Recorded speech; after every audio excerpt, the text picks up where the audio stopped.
我哋好開心咧，邀請到 Linköping University 嘅 Eva 同埋佢哋嘅 alumni Charlie 咧嚟到我哋嘅講座。咁就佢哋會講下究竟 Linköping University 有啲咩嘅特點啦，或者佢哋嘅經歷咁樣嘅。咁事不宜遲啊，而家就將時間交俾Eva。So Eva, the floor is yours. Thank you so very much, Justin, and thank you for this wonderful opportunity of that you have given to us to present Linköping University to an audience in Hong Kong. This wonderful region. I really love Hong Kong, only being there once, but that was actually the first time I went in this role. I went for an education fair back in 2013. So what we will do today, first me, as you said, and then our alumni student, Charlie, we will try to share some insights about Linköping University. As you know, is it in Sweden? And yes, we will be happy to answer your questions at the end. Right, so let us start. What is Linköping University? We have been well known actually for our innovative educational programs. And by that, we mean that our programs combine different subjects, some of them exciting subjects. We were the first in Sweden in establishing a program in industrial engineering and management that is combining both engineering and management. This was done in the 70s, and today I think many universities worldwide have followed this. Also, for example, for instance, statistics and data mining. So this cross-disciplinary approach or interdisciplinary approach or boundary crossing approach is actually true both for education and for research. And that is what makes Linköping University so exciting.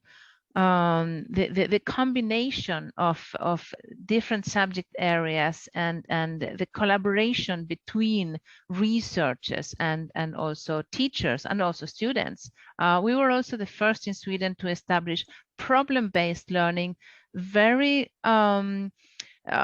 fully for the medical program at the faculty of at the medical faculty.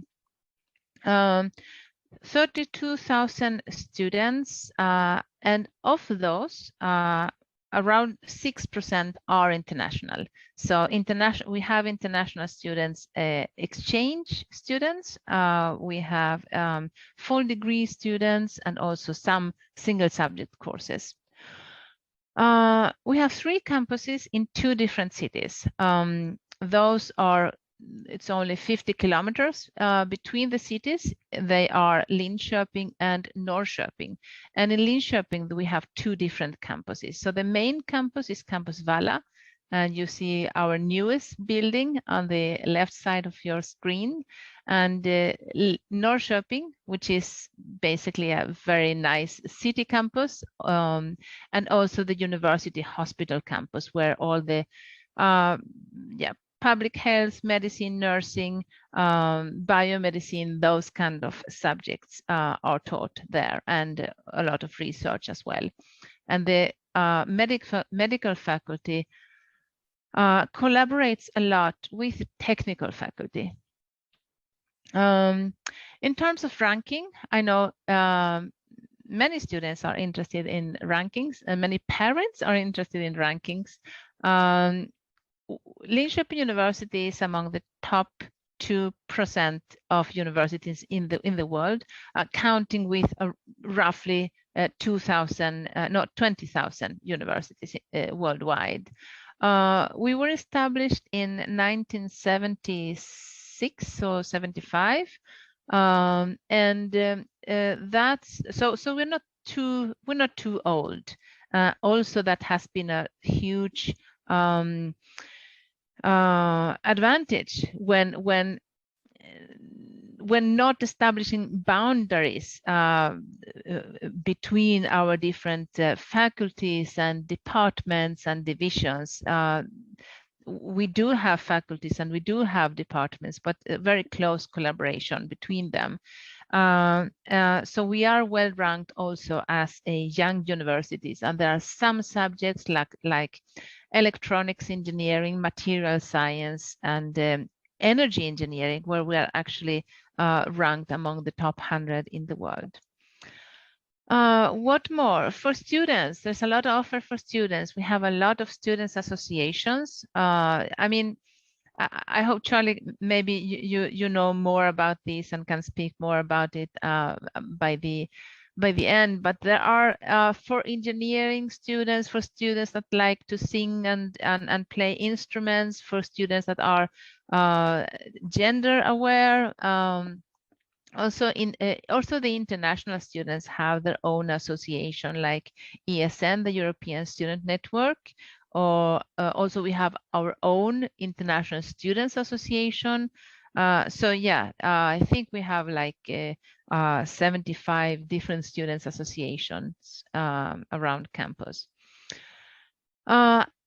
I would like to walk you through a little bit through the programs that we offer. So what I have done in this slide and in the following slides, that two or three more slides, I have listed the subject areas and the name of our full degree programs, master's programs, fully taught in English. So even though Swedish is the language of Sweden, the official language of Sweden, everybody speaks English, and the master's programs are completely taught in English. So we offer one program in business administration. This is a 2-year program focusing in international organizations and also management. So management, strategy and management in international organizations. We have a couple of programs taught online. These are child studies and gender studies. And then we have the combination of social science and data science in computational social science at Campus Norrköping. For those students that are aware of today's challenges with migration and also opportunities with migration, both opportunities and challenges, we have the ethnic and migration studies. Gender studies online, international and European relations, also a broad program, and also science for sustainable development, which is actually your program, Charlie. And then we have a new program, strategic urban and regional planning, which deals with urban planning, but at a strategic level. So that's also a program that would gather students from quite different backgrounds, actually.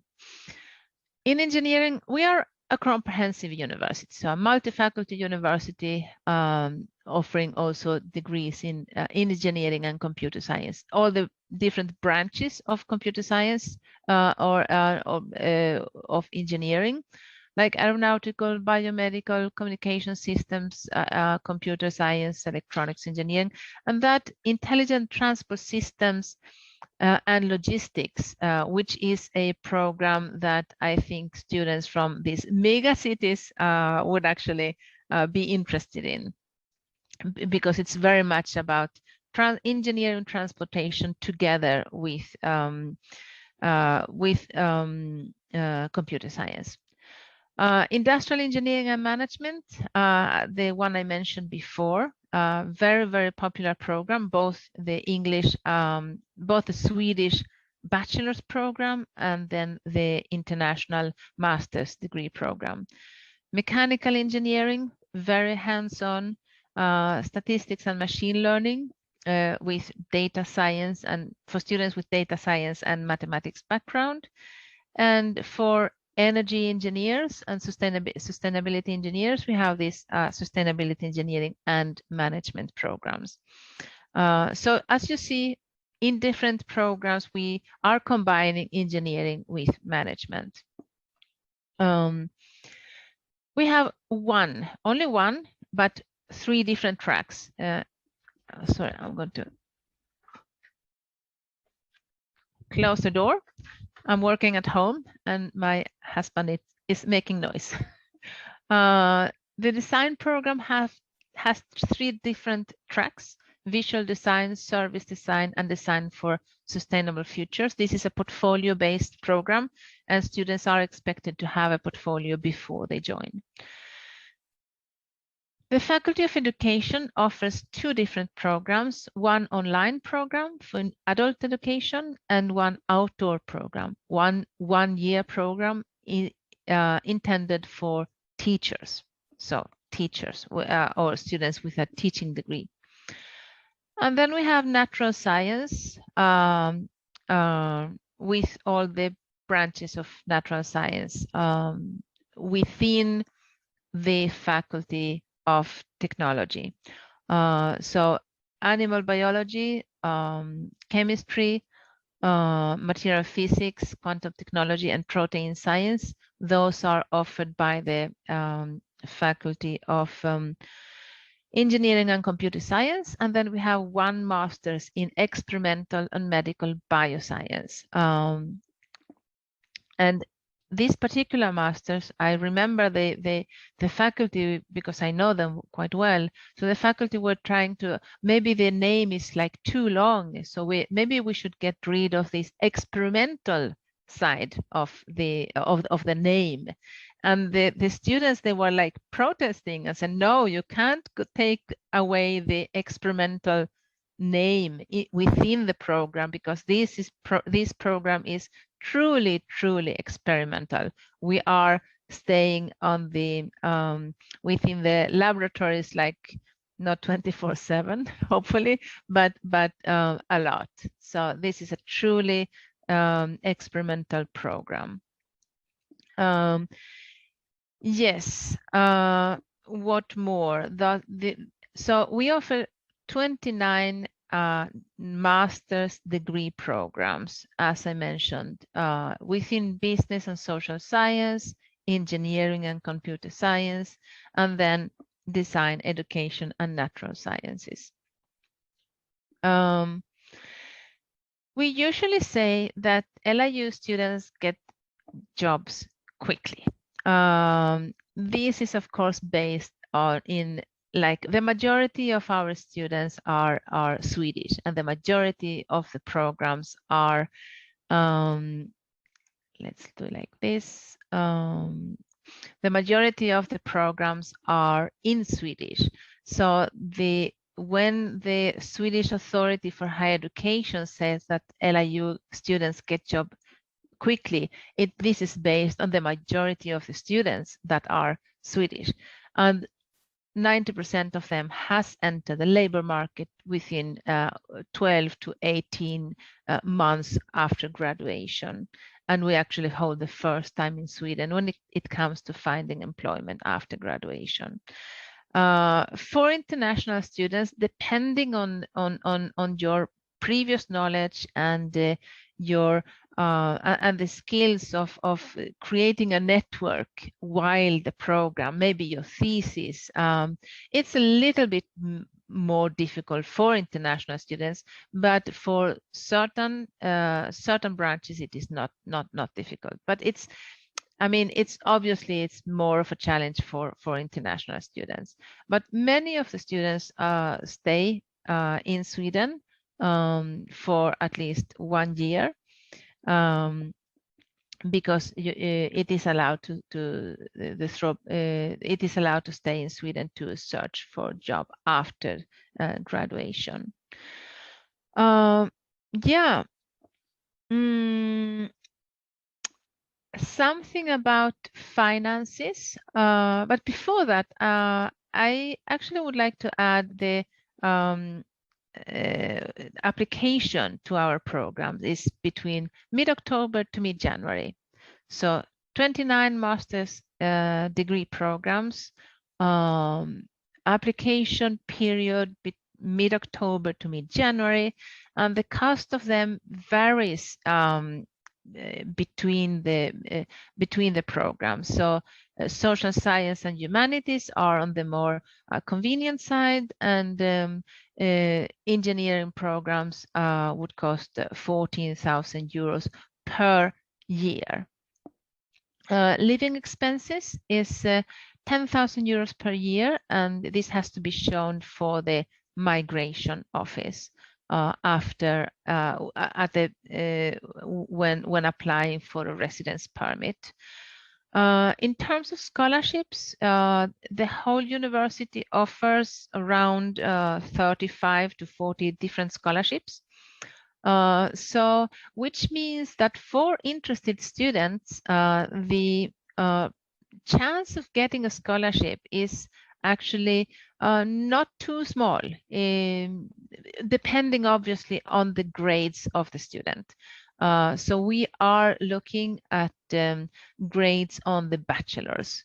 That is important, that we are offering scholarships to students with significant academic potential.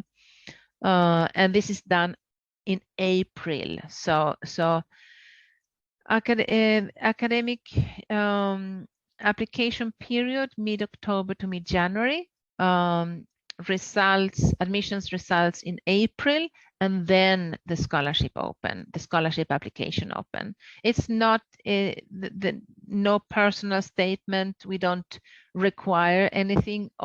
We only have the application itself for the scholarships. The scholarships are usually in the form of a reduction of the tuition fee by 50%. And the scholarship does not cover the living expenses. So it's some relief from the tuition fee. It's not super hard to get a scholarship at LiU. And actually, that is what I have thought that I would tell you guys. And then I would like to ask Charlie some questions. And then I would like also to stop sharing my screen, like stop share, and I would like this to be a conversation with Charlie. Please tell us a little bit about yourself, what you studied, and what you think of Linköping University as a study place, a study destination, like the studying side. We will talk more about other things later, but let's start with the studying side. All right? What do you say, Charlie? Yeah. So I am an alumni from Linköping University, and I studied a Master of Science for Sustainable Development, and this program is for 2 years. And Linköping University as a place of education, I think it's really great. First of all, the campus is really nice. Most of the times I study in the campus in Valla, so it is located in Linköping. And when you walk in, it's huge and everything is new because the campus is quite new. So, I mean, compared to the campus in Hong Kong, I feel like it's really nice, and the technology, the equipment and everything is really nice. And so I actually also have the chance to work in the lab because with my thesis. So in the lab, it's also really nice. So equipment is top class and not like the one when I was doing my thesis in Hong Kong. And also it's really special for my program because it's an interdisciplinary program. So that's the thing that I really like it.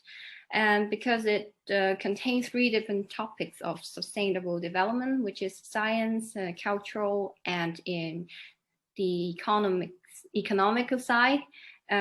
So that's what makes it different. And and also Linköping University is quite, I think, the first one that created interdiscipline program in sustainable development.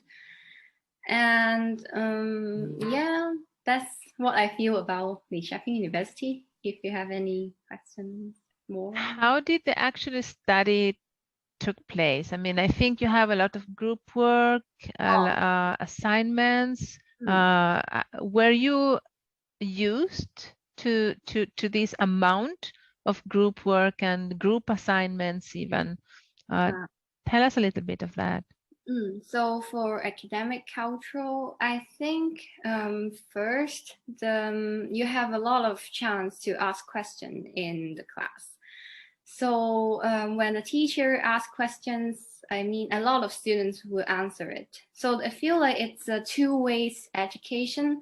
So not only the teacher is speaking, but everyone is involved in the teaching part. Everyone asks questions and it makes you think more about the topics.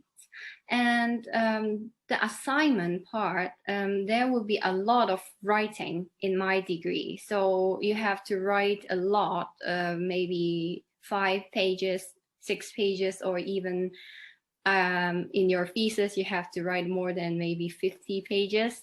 But you have a lot of time to do it. So I think there's no pressure in doing it, and you can always ask for help.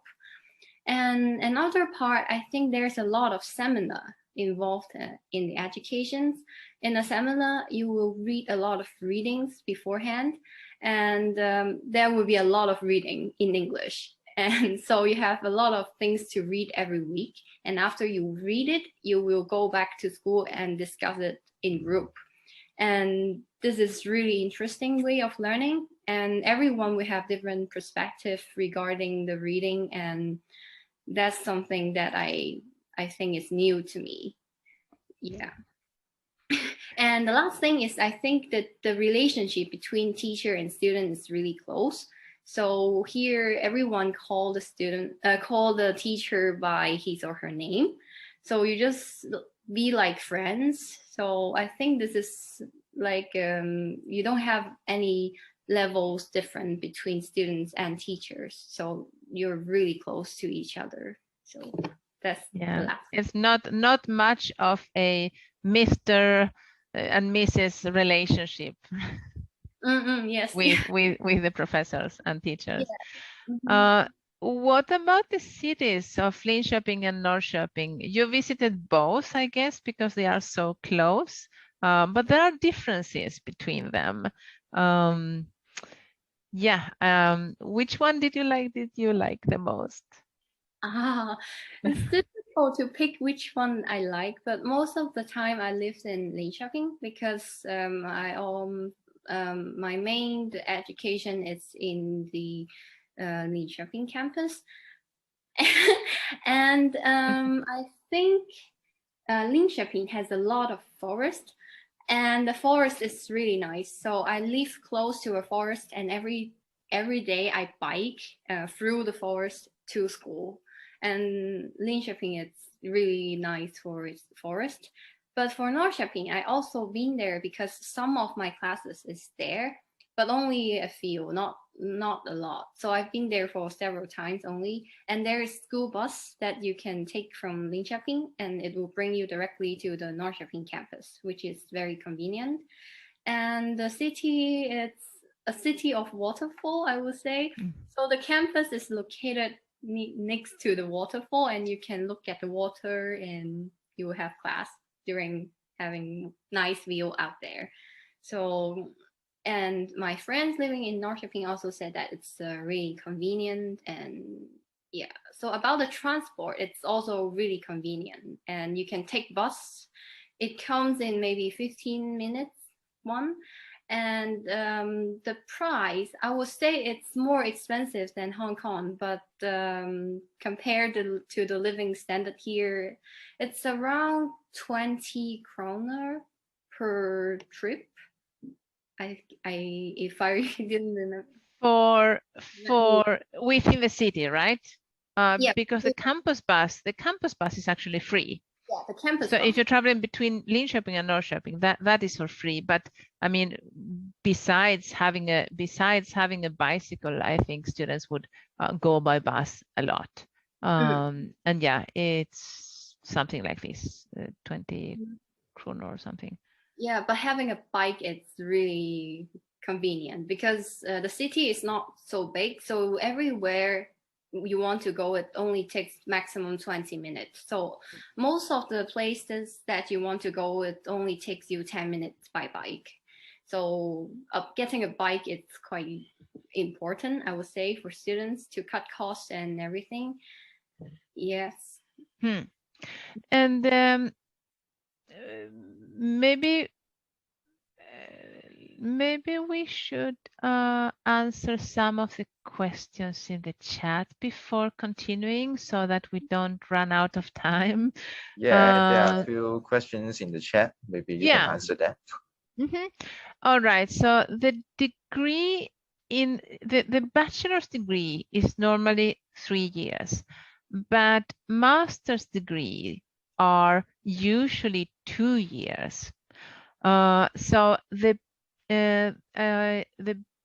bachelor's in business administration, for us, it's 3 years.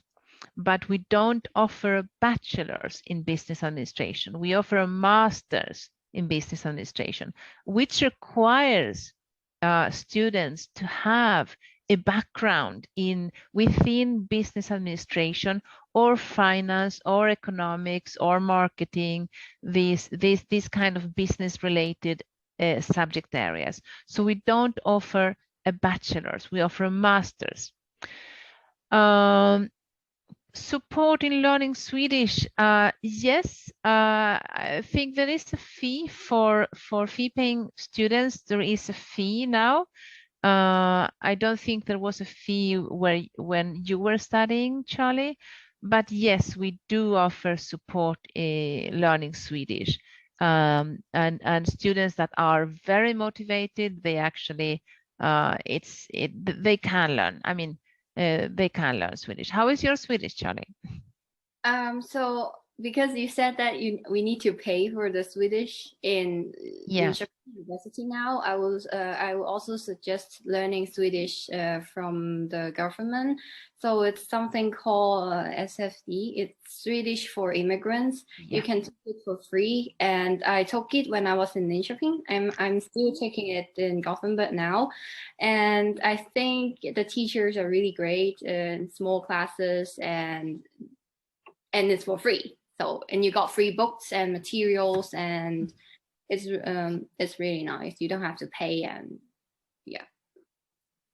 Yes, good. For the Masters of Engineering, yes, the students need an engineering background. So every master would have their own requirements. And for some of them, the requirements might be quite specific. I mean, like 30 credits or ECTS, European credits in mathematics, and 10 credits in physics, or knowledge of programming. I think some masters, like I think the masters that you took, Charlie,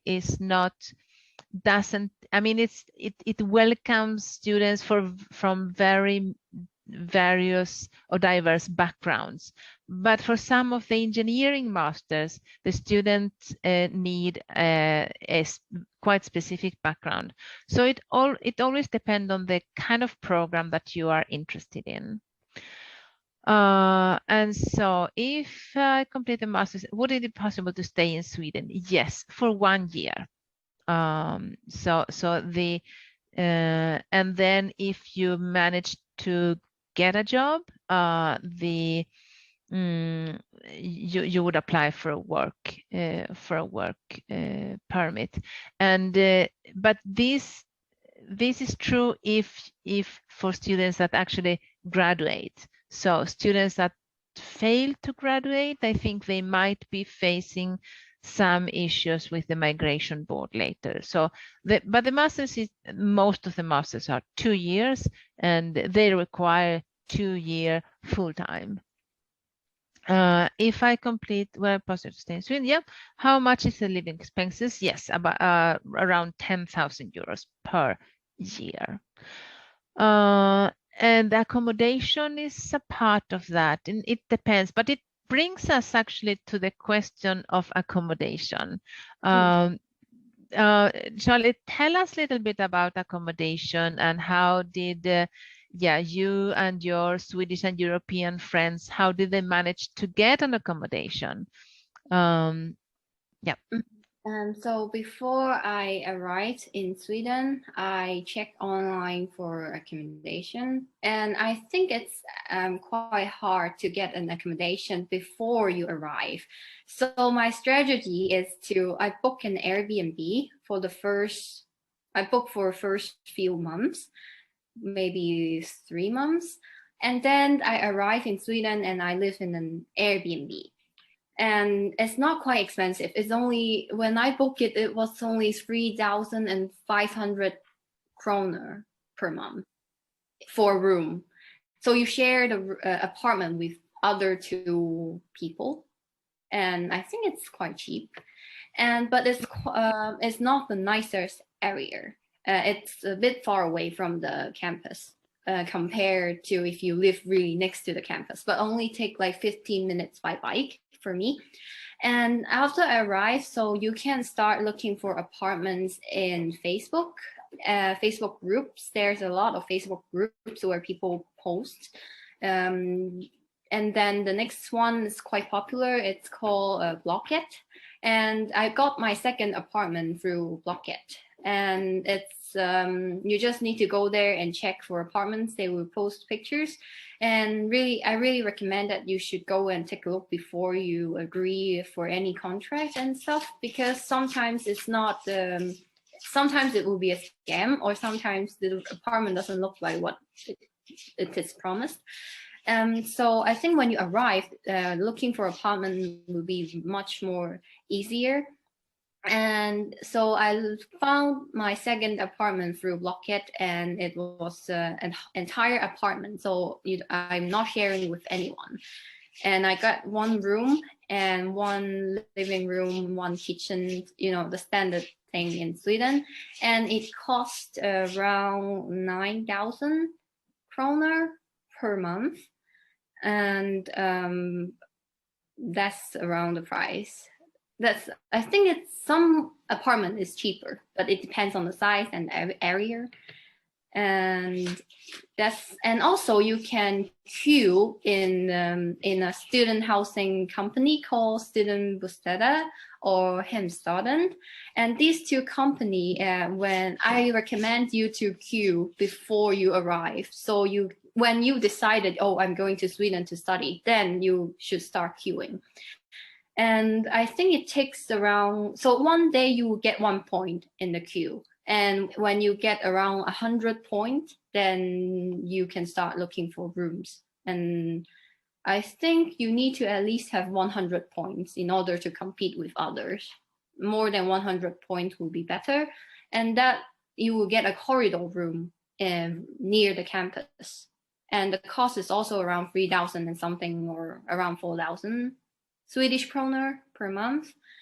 Yeah, that's my knowledge. Yeah, that was a very, very good picture of how the accommodation situation looks like. So it is possible to find cheaper. It is also possible to find more expensive one. I need to emphasize what you mentioned at the end, which is, as soon as you have an interest in studying in Sweden, start queuing, because everything is about queuing. From attending a party, which you can't do from your home country, obviously, staying in a queue to buy tickets for a party, it's not possible. But staying in a queue to get a nice student room or apartment is actually free, and it doesn't require very much of an effort. So if there is an interest in studying Sweden or in Linköping, Norrköping, staying in a queue or starting to put yourself in the queue is really a good thing to do. What more? Tell us something about your future plans, Charlie. What are you living now? What are you doing? What would you like to do? So I've moved to Gothenburg during the pandemic, and now I'm living in Gothenburg now. So my future plan is I'm currently applying for PhD studies. So I wanted to continue my study through doing a PhD. And in Sweden, if you do a PhD, you don't have to pay anything. And you will also get salary every month, and that's something quite special. So because when people heard that I'm going to study a PhD, they will ask, oh, it will be expensive or something, but the point is you don't have to pay and you even get paid. Yeah, so a PhD, and this is actually quite interesting for those of you who are interested in a research career. A PhD is a job position. So whenever the university gets funding for a big research project, they would be able to allocate some of those fundings for 1 or 2 or 5 or 10 PhD students within this subject area. So applying is like CV, previous academic merits, interview, and those kind of things. So always like that. It is actually a job. It's exactly like applying for a job because it is a job. So, and you can get sick, you can get pension, you get pension when you or pension points, and vacation, and yeah, as a normal employee. Yes, so yeah, I think the time is Mhm. nearly up. So Yeah. Eva, thank you very much for the time. Thank you. And thank you, Charlie, for sharing. So I'm sure a student can have a better understanding about Linköping University. So if students would like to know more about Linköping University and their course, please contact us.